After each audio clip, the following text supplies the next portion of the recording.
Hey, this is Chris, Leacris Mobility. How you doing this morning? Not a whole lot going on today. Got two computers to work on, but it's both for the same customer.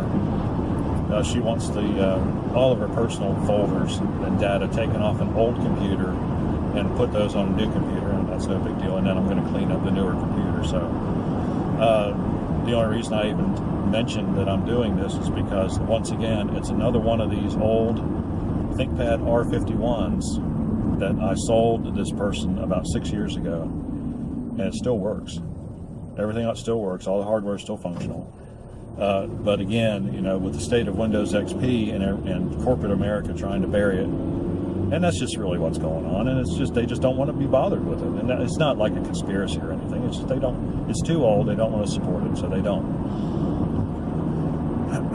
But it is kind of a shame that you can't just use a machine until it actually breaks. Now, one thing I haven't really thought about, but I guess it is an option, but not for this customer because they're Windows.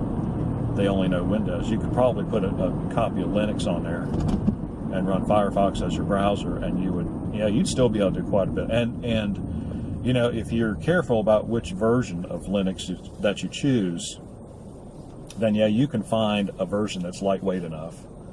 Linux is kind of naturally more lightweight than Windows to begin with, and so it doesn't require as much hardware, as good a hardware to run as Windows does.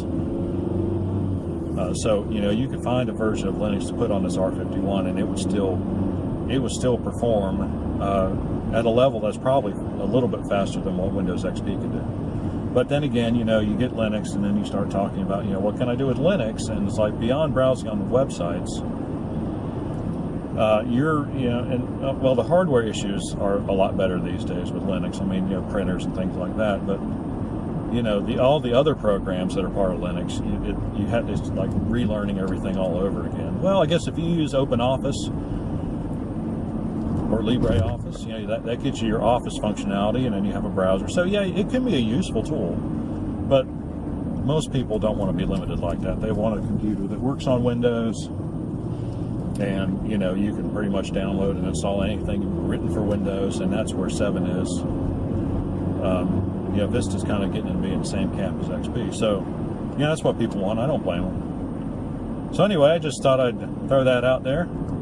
If you have any experiences with older computers, do you run Linux on any of your machines? Do you know what Linux is? Not many people do. I think they're up to about 1.5% of the total user base of computers worldwide. So not a lot of people do. But anyway, tell me about your experiences in the question and comment section below. Like and subscribe. We appreciate when you do. And we'll see you on the next one.